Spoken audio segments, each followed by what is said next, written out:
Hi all, welcome to my video channel Simple Concepts by DJ. Today I am going to discuss about the RMS value of alternating current. This RMS value of alternating current is discussed in the chapter Electromagnetic Induction and Alternating Current, that is for 12th standard physics level. Right, now I am going to discuss more about the RMS value of alternating current. So how it works? See, you know that this is the waveform of alternating current. So this alternating current keeps on changing with time. Repeatedly it keeps on changing with time. That is the reason why it is called as alternating current. So it keeps on alternating itself. So what I do is that let us consider one complete cycle of alternating current. I'm going to analyze one complete cycle of alternating current. So this is 0, this one is 90 degree, this one will be 180, this one will be 270, and this one will be 360.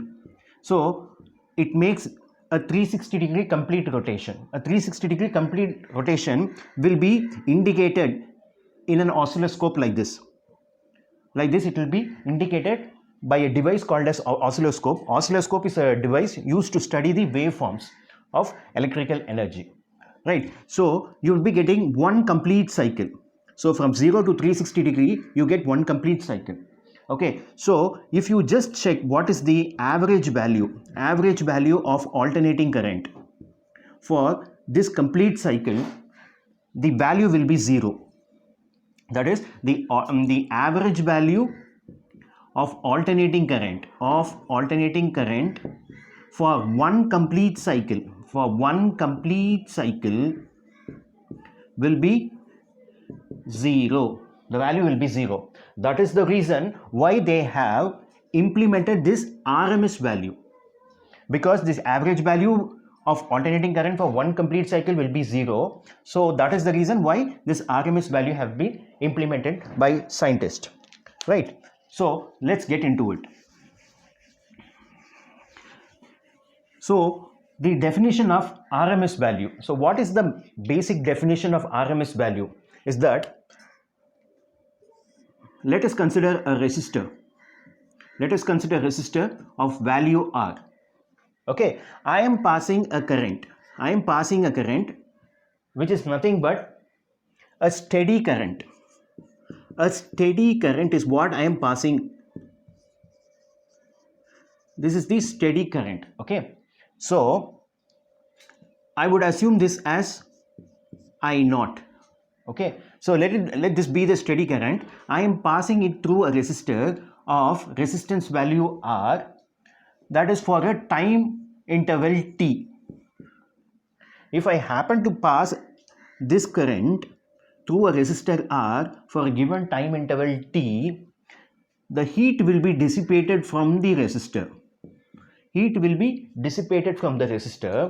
And that heat energy, whatever that is being generated from the resistor, will be same as if I pass another alternating current. If I pass an alternating current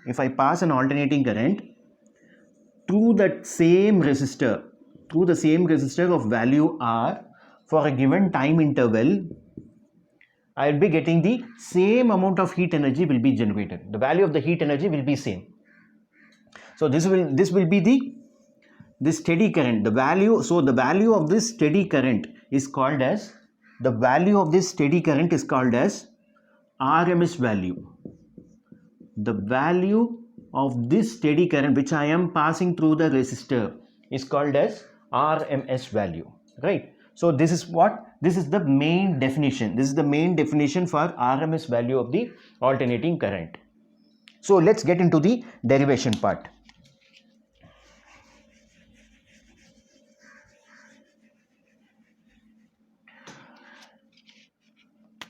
Let us assume that I am passing an alternating current through a resistor of resistance value R.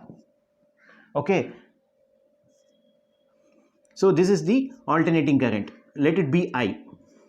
And I am passing through resistance capital R, that is the value of the resistor, for a given time interval, for a short period of time.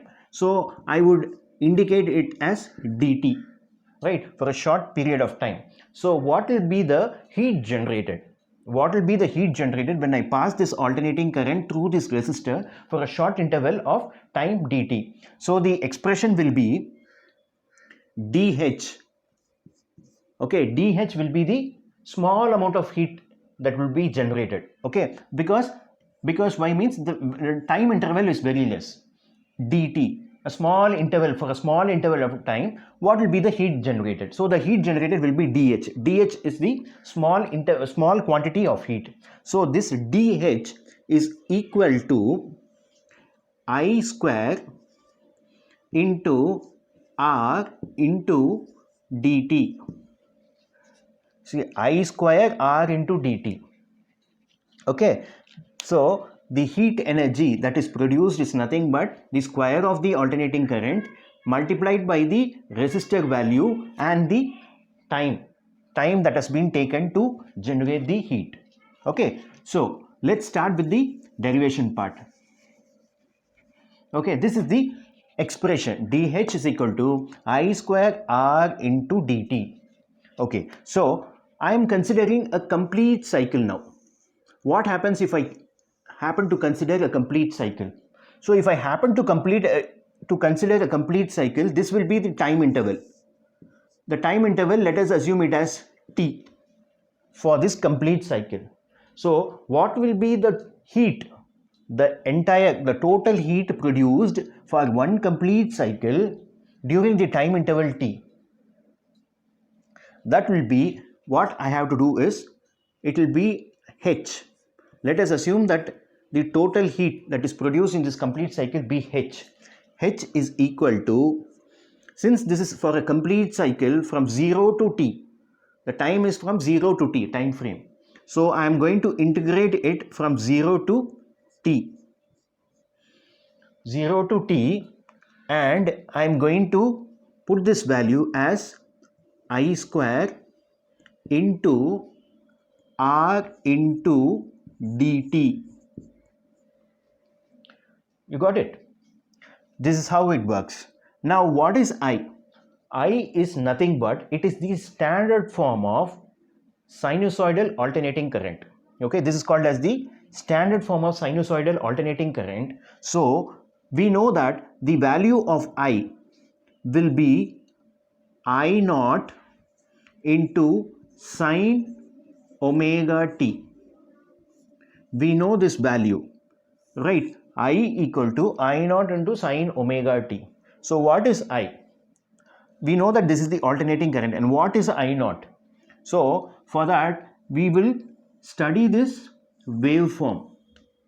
Again, I am considering one complete cycle of alternating current. I am considering a complete cycle of alternating current. Okay, this is how an alternating current waveform goes.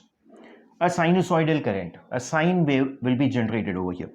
So I am considering this particular cycle, one complete cycle. So this is 0. So my RMS value, which is called as, this level is called as IRMS. The current which we are going to study, the current which we are going to find, which we are going to calculate the value, IRMS, lies at this point. Lies at this point, that is below the peak level. Below the peak level of the curve, the IRMS value will be located over here. So at this, you need to consider this level. This level is called as the peak level. This level is called as the peak level. So this peak level will be denoted by I naught. So I naught is nothing but, it is the peak value of the alternating current. Okay, so if the curve goes beyond the peak value, then it will be given a value. This value will be nothing but I naught square. That's how it keeps on going. But for us currently, this is something that till I naught we will take into consideration. Okay, so this I naught is called as the peak value of the alternating current. right? So I equal to I naught into sine omega t. Now I am going to substitute the value of I. I am going to replace I squared. I am going to replace I squared by the value I naught into sine omega t. So how it is means integral 0 to t.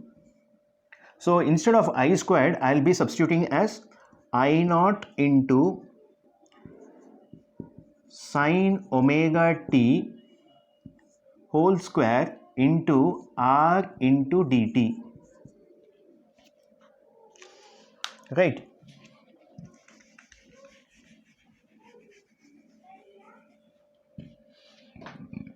Now what will happen is it will be 0 to t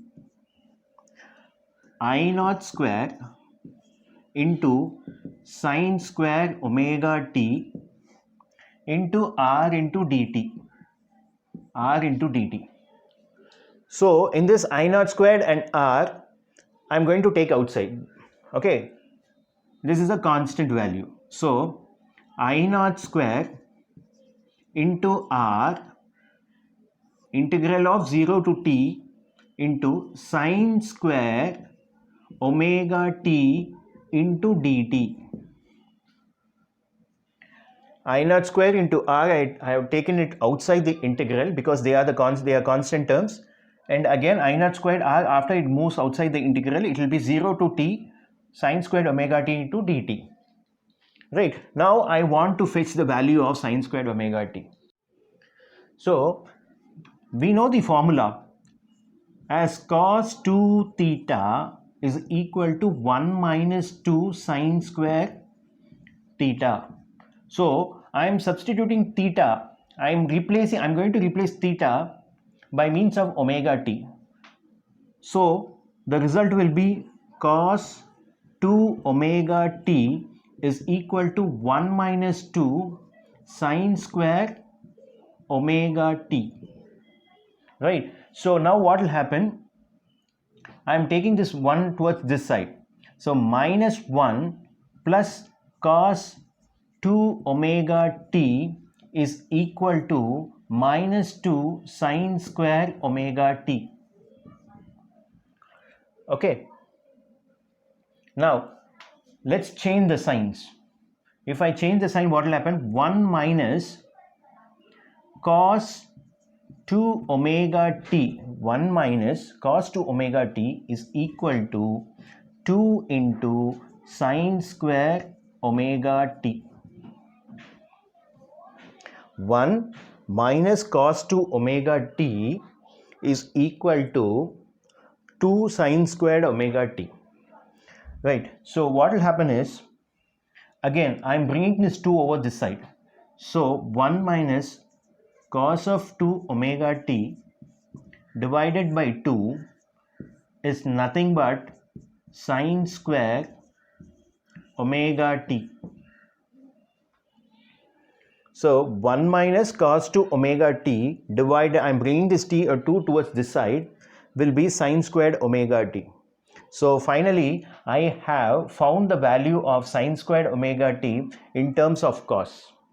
So now I am going to substitute this value in this integral. So the value would be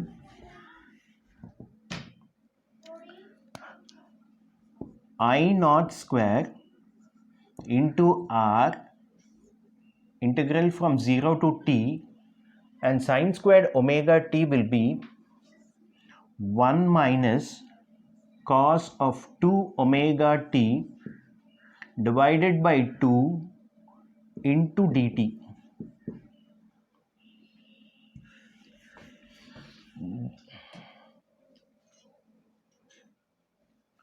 Right?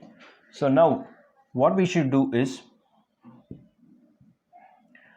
I naught square r into integral of, I am bringing this 2 outside.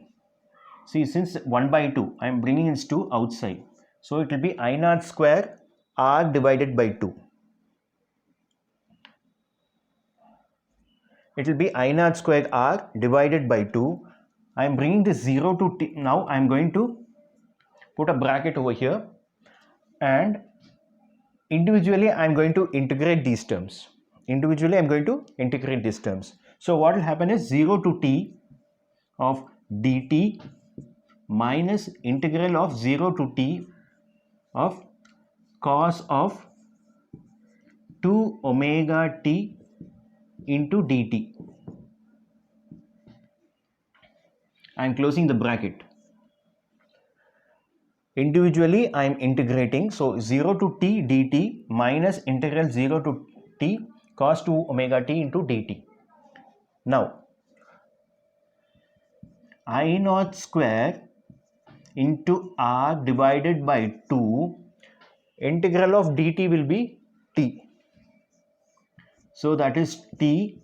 So the limit values will be from 0 to t minus, what is integral of cos 2 omega t into dt? We know that integral of cos x into dx is nothing but sin x, right? Similarly, what will happen here is the value is integral of cos 2 omega t into dt will be sin 2 omega t divided by this 2 omega. I am going to put here 2 omega, and this will be coming under the limit from 0 to t. Integral of cos 2 omega t into dt is nothing but sin 2 omega t divided by 2 omega. 2 omega is the value, so I am putting it over here. This is how the expression comes like. So now what I am going to do is that I am going to substitute t.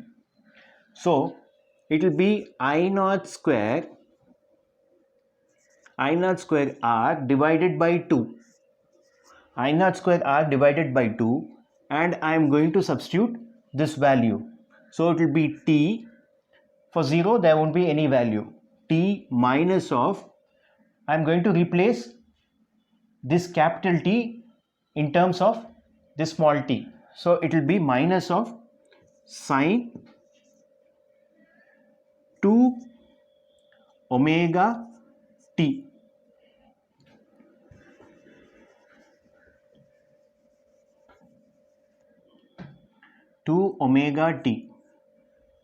Okay, sin 2 omega t divided by 2 omega, right? So I have got this value t. So we know that omega equal to 2 pi by t. So what will be t, which implies t will be 2 pi divided by omega. This is the value of t. So I am substituting this value in terms of this t.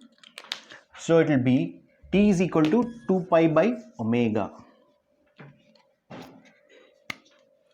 So the value will be I naught square r divided by 2 into t minus of sin 2 omega into this t value is 2 pi by omega divided by 2 omega.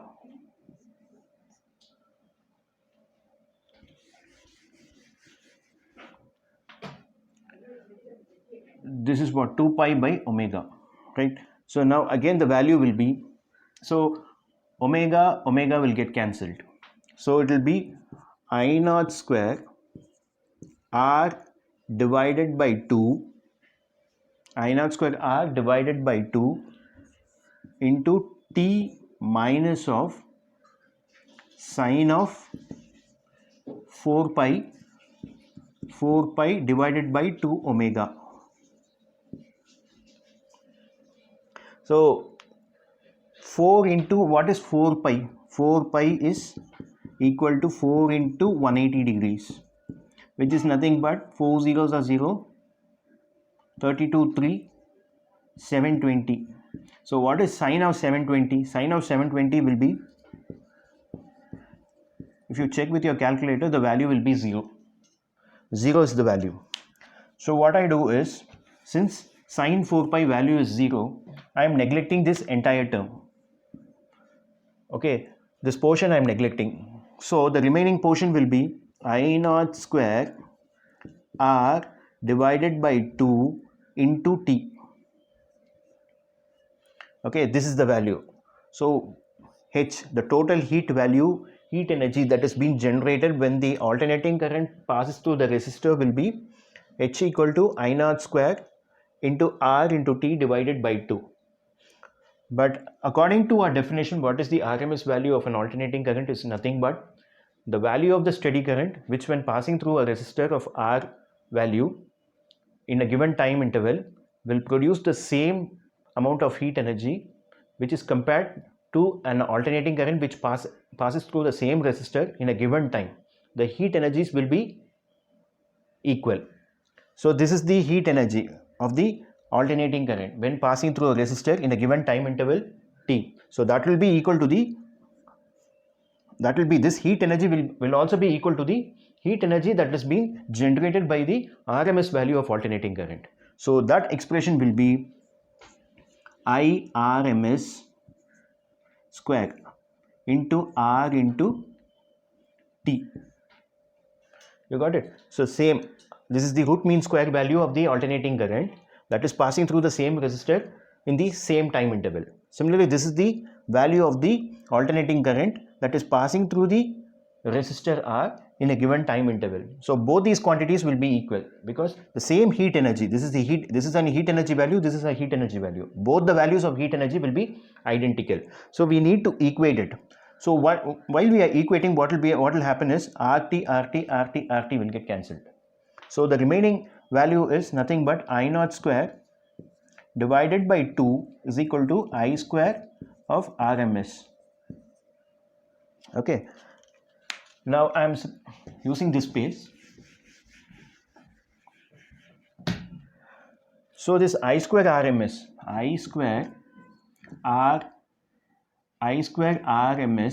is equal to I naught square divided by 2. So IRMS will be square root of I naught square divided by 2. So this is equal to I naught divided by root 2. So which is equal to I naught divided by, what is the value of root 2? Root 2 value is 1.414. Therefore, IRMS is equal to I naught by 1.414. So 1 divided by 1.414 will be 0.1 divided by 1.414 will be 0.707 into I naught. Okay, so this is the value. So the final value will be IRMS is nothing but 0.707 of I naught. What is I naught? I naught is the value which we have seen before. I naught is nothing but the peak value of the alternating current. I naught, this value is called as I naught. We have studied before. We have seen it at the initial stage of this video. So I naught is the peak value. Therefore, IRMS value is nothing but 0.707 into the peak value.